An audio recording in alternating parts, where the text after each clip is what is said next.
Hey everyone, my name is Marisha and this is A Filmmaker's Guide to the Galaxy. If you're watching this channel, you must probably like the Korean culture a bit.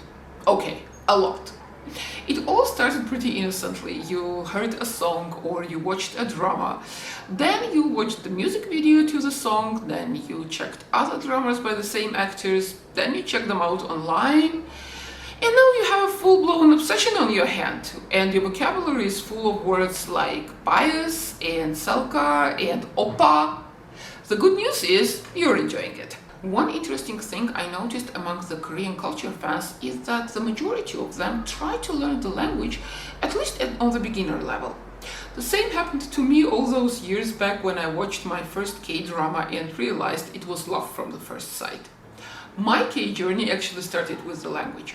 When I first watched Minami Shineo, one thing I noticed, apart from the wonderful actors and awesome music, was how beautiful the Korean language sounded. The more I listened to it, the more I fell in love. So the next logical step was to learn it, of course. Like, isn't that what people do? Enjoy a movie and learn the language?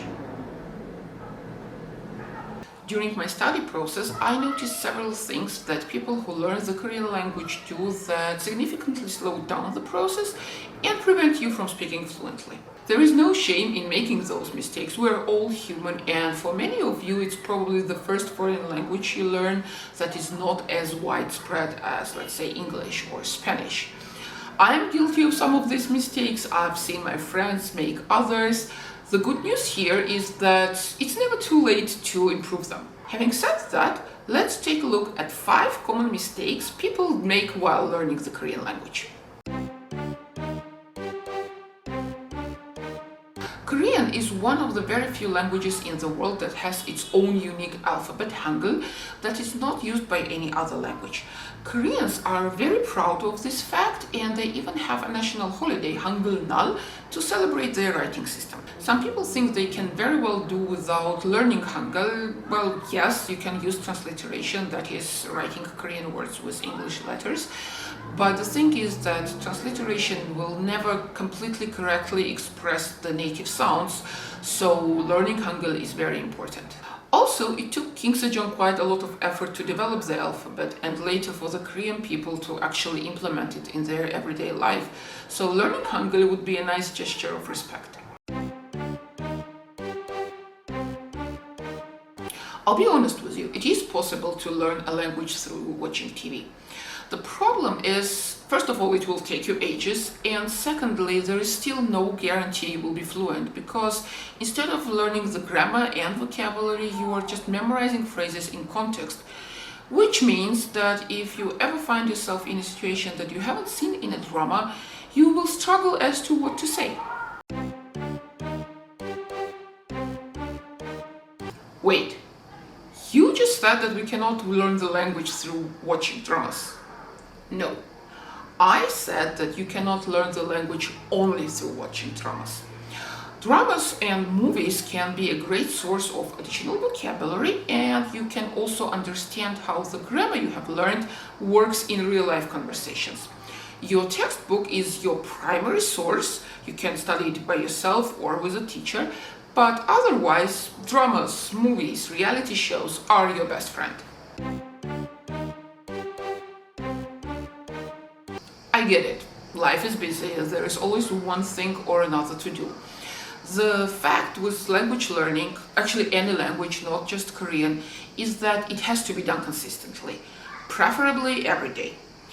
One mistake I have noticed a lot among Korean language learners is this thing where they say, "Oh, I haven't studied for 2 months, let me do some 5 hours of studying to catch up." I'm sorry to tell you, but that doesn't work like this.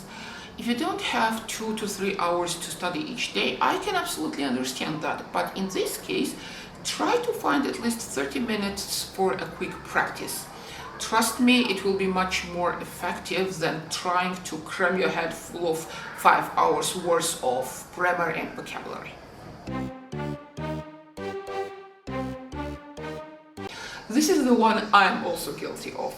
When I was at the university, I studied Hindi on my own, and I would talk at every possible opportunity.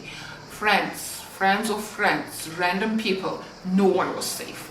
But as I grew older, I became, I guess, more self-conscious or just plain lazy.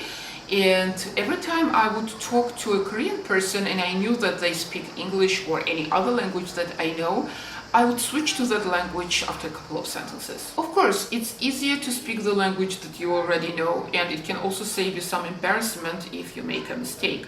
But here is the deal. Language is all about communication. You can know every grammar rule there is, you can have a vocabulary of a scholar, but if you don't start talking to people, you will never be fluent. If you are embarrassed that you will make a mistake, let me tell you from a personal experience. Koreans love it when somebody shows interest in their language. If they understand, you can say as much as 안녕하세요 or 반가워요. They will love it and they will praise you a lot and encourage you to speak more. Next time you go to a Korean restaurant or to a local Asian market, try to use all your knowledge with them. See how their faces light up and they give you all the praise in the world. So these were 5 common mistakes people make while learning the Korean language. Have you made any of them before? Or maybe you know other mistakes people frequently make. Let me know in the comments. Thank you very much for watching. Give this video a big thumbs up, subscribe to my channel and hit the notification button for more fun K content. I'll see you in the next video.